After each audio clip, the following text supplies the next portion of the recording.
Right, Woodlands winners. I'm going to call this one Thursday just because it's going to go out on a Thursday, not a Wednesday. Pre-recorded though. Hello, Stace.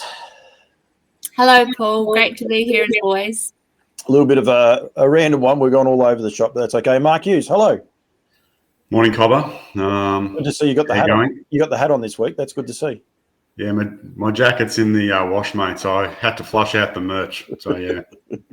Gave out plenty of hats on Saturday night. I think it was well done. One thing I think is good, getting the branding out there. So anyone else wants to do that at Breeders' Crown the overnight, they asked the sponsors to provide some hats and they were very well received. The Woodlands hats were worn by the Tonkin team. I saw when they were walking out, even Clayton had one on. I should have got a photo of that. But, yeah, the whole lot had them. Stace, it's been a big week for Woodlands winners. We've just got over the New Zealand Cup week, which is massive. And we're going to we'll highlight one horse, but we might just touch on some of the stats as well for the weekend at Cup week just happened. But Better Knuckle Up took out the inaugural, I get them back to front, the Ascent, I think this was. The Velocity for the Purdon Phelan team. Yeah, another great performance. You know, Bitters Delight's progeny, they always step up when they need it. He definitely wasn't the favourite in the race because he was up against Chase the Dream, who's obviously a very talented horse, but he won that quite easily in the end. I was probably surprised how easily he won it, but again, son of Bitters Delight, nothing should surprise us anymore with what his progeny can achieve. It topped off a great week for bidders last week. I think 25 individual winners across Australasia, 3 features, including that $500,000 slot race. He obviously won the Group 1 on Tuesday on Cup Day, and he had a Group 3 winner over at Gloucester Park on Friday night. So Bitters Delight just keeps getting that job done. We go on and on about it, but yeah, there's really nothing left that he can achieve on the track with his progeny or off the track in the breeding barn. So thrilled with him. Better Knuckle Up, bred by the Stotts, so well done to them. Was offered through the Brecon Farms draft, sold for $90,000 to Frank Cooney. I think he was agent. So he's definitely chipping away at that money and wouldn't owe his connections much more, I wouldn't think, after that. No, and Stace, we do bang on. This is weekly winners. We want to highlight the winners, some that people may not see, some that people do see. But you say there's not much more we can say about Better Delight, but people just need to be able to sit up and be aware. Like, Marketplace was probably the find, if you like, although we knew about him, but he really announced himself through that. Then you get a horse like Better Knuckle Up that wouldn't have been on a lot of people's radars, has been a highlight runner. 2-year-olds, 3-year-olds. Then he has, like Leap to Fame unfortunately didn't come, but a horse like Mwanga gets into the New Zealand Cup and was an outstanding run. Unfortunately for Regan and them, galloped away, but his run was just phenomenal. He just keeps doing an amazing job, and we need to keep banging on about it because he is still there. He is still available. It's a unique opportunity to get to one of the best sires the world has ever seen. Oh, for sure. And Woodlands will be forever in debt of Better's Delight and everything he's helped Woodlands achieve as a stud. But yeah, definitely, he's the sire that just keeps getting the job done. He's leading sire in New Zealand, Australia, North America, frequently topping all the age list leaderboards as well. So yeah, we couldn't be proud of the job he's doing, but he is available. He's still there. So yeah, make the most of him while he's still around and before he retires, because obviously he can't live forever, unfortunately. So yeah, just make the most of him while he's around. Never know. He breaks a lot of records. He probably could. He sired a son called Lazarus. He could be Lazarus. He might be able to keep going and going and going. Hughesy, before we get on to the couple with you, I know you just love Betters, and we do have to bang it on. We need a statue somewhere to remember this horse, don't we? Yeah, we certainly need a statue. I'm sure we quite happily chip in. Betters Delight's put a lot of food on a lot of tables in the industry. His presence is, he's championship status. We all know that. One of the things for him as well, which I guess we've probably always started to overlook, is there's just the assumption at the back end of his career that he's got these massive books, but he hasn't.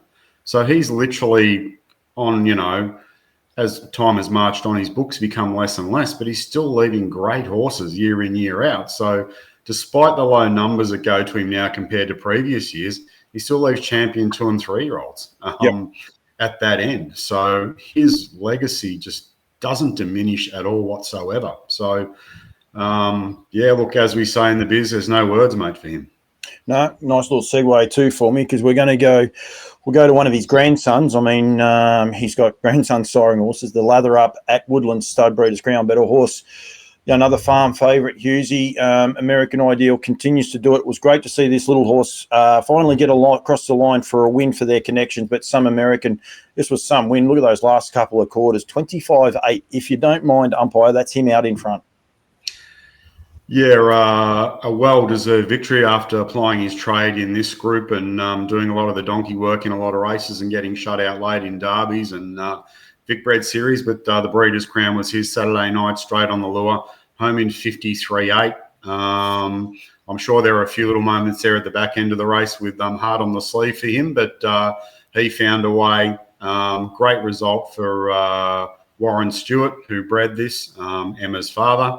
And a great result again for American Ideal, who in the back end of the season has won derbies. He's won Breeders' Crowns, and his legacy lingers on. Did a quick little recce on him yesterday. 56 winners for his current 3-year-old crop in Australia, and 54 winners for his 3-year-old crop, and 54th one arrived Tuesday night at Gloucester Park.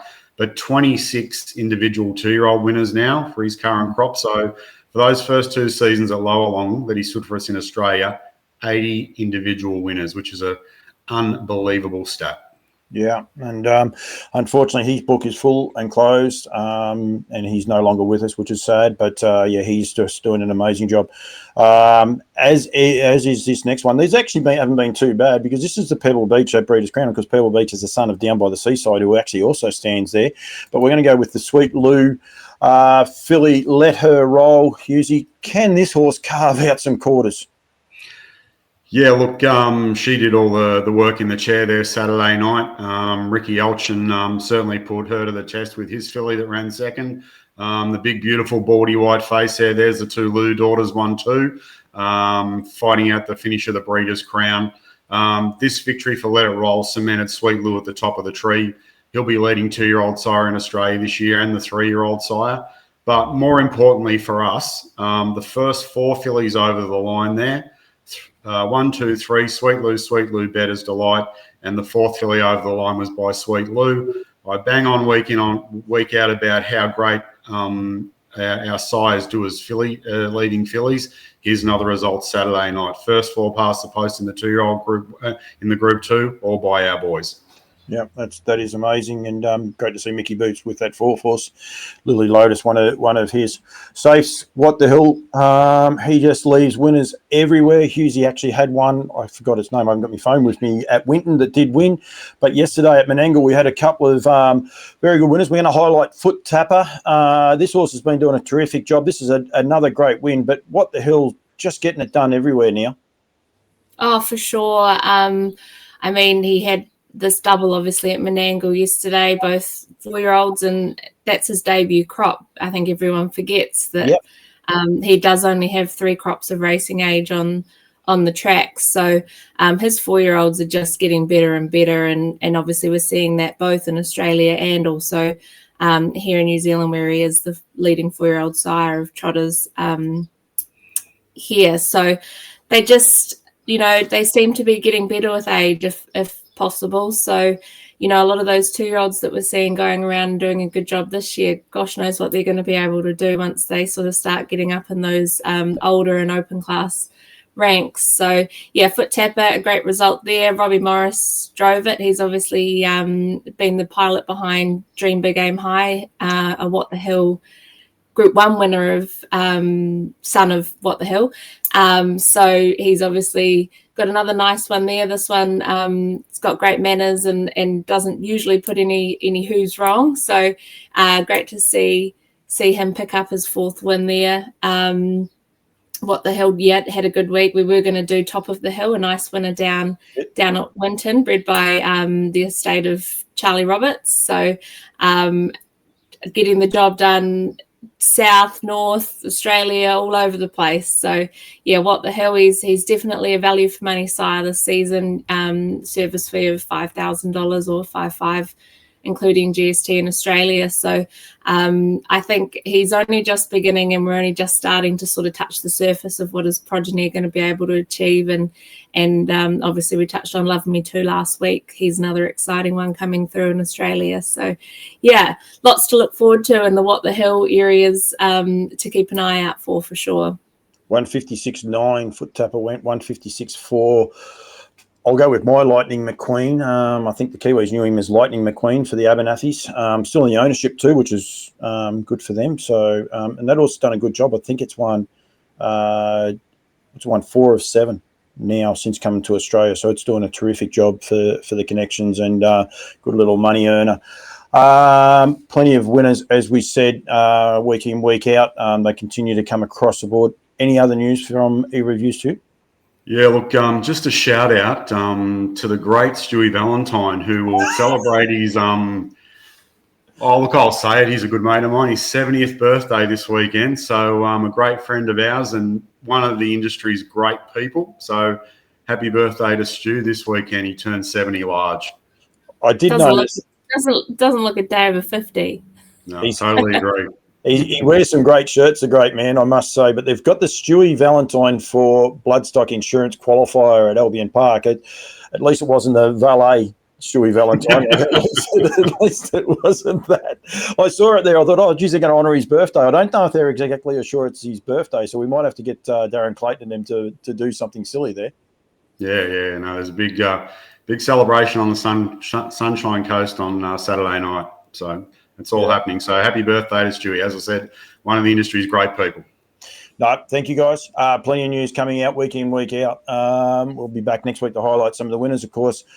A little bit of a downturn, if you like, with the racing over the next couple of weeks. But then, of course, New Zealand hots back up with the derbies, Oaks, Trotting Oaks, pacing derbies and pacing Oaks as well. So there's going to be plenty of information coming out. And the breeding season is still well and truly in full swing. We must be aware of that as well. It's not coming to a close because it doesn't start until September. So people are aware that, get in touch with the guys. There's still plenty of services to be had. Looking forward to, we're, about halfway through the season now. Everything's going well. And as I say, we'll be trucking through to about Australia Day. So no rest for the wicked. Also a really good key Group 1 race at Gloucester Park this Friday night, Down by the Seaside's daughter, Artie by the Seaside versus Sweet Lou's daughter, Steno. So looking forward to that battle at Gloucester Park on Friday night. That might be the highlight next week, Husey. Well, hopefully it is. Hope so. So, yeah, they'll probably run second and third now, I've said that. So, yeah. Guys, thank you. And one last thing, just we're going to release our yearling sales draft for 2025 in the next couple of days. So everyone keep their eyes peeled for that. There's always something going on. So, yeah, it's a pretty exciting draft. So keep an eye out for that. And I believe the NZB catalogue is out next Thursday, I think, or Tuesday or Thursday. I'm going to get one of those dates wrong, but it is going to be released very short. I think the 29th actually might have been the date that Cam said. So it'll go online and in hard copy very shortly. So very important time coming up. Promoting yearlings. That'll keep me busy, but that'll be all fine. Guys, thank you. Next week, catch up. We'll who knows what we'll do? Who knows where it'll be? We might change it up a bit. We might not. We'll just see what happens. Thank you very much. Thanks, Colin. Thanks, Paul. See you next week.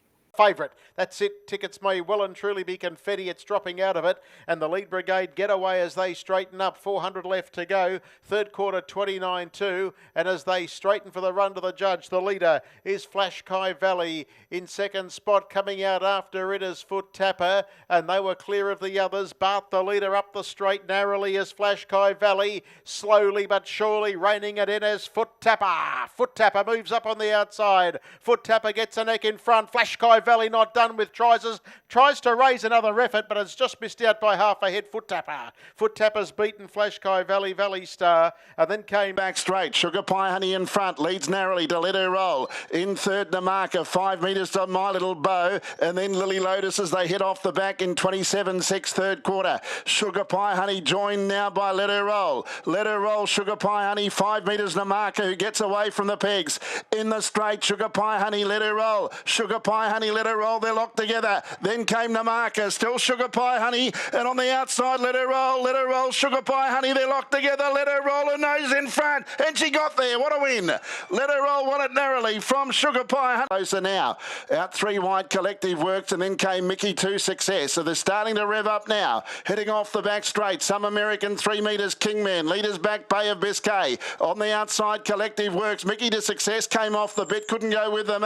And Nathan Street's over on the pegs. Off the back, 28 third quarter. They'll sizzle home now. Some American, can he do it? Bay of Biscay goes to the Garrard sprint lane. Kingman battles. It's Some American in front from Bay of Biscay. Some American 2 metres. Bay of Biscay trying to left, but it's Some American. He's going to do it 7 seconds in a row, and tonight he wins. Some American has beaten Bay of Biscay. Kingman third. For fourth, Ravishing Sloy's hit the line really hard, is right there with Nate. Wide, better knuckle up, but it is Coastal Babe. 29-7 third quarter. Chase a Dream lurking in behind. Then he's from Heaven and Marco. Coastal Babe 2.5. Chase a Dream. Better knuckle up runs on. Then Harrison John. Coastal Babe. Better knuckle up. Chase a Dream needs to lift. Better knuckle up's gone to the lead for Zachary Butcher. And Better knuckle up wins the velocity. Better knuckle up beats Chase a Dream. Harrison John. Jeremiah fourth.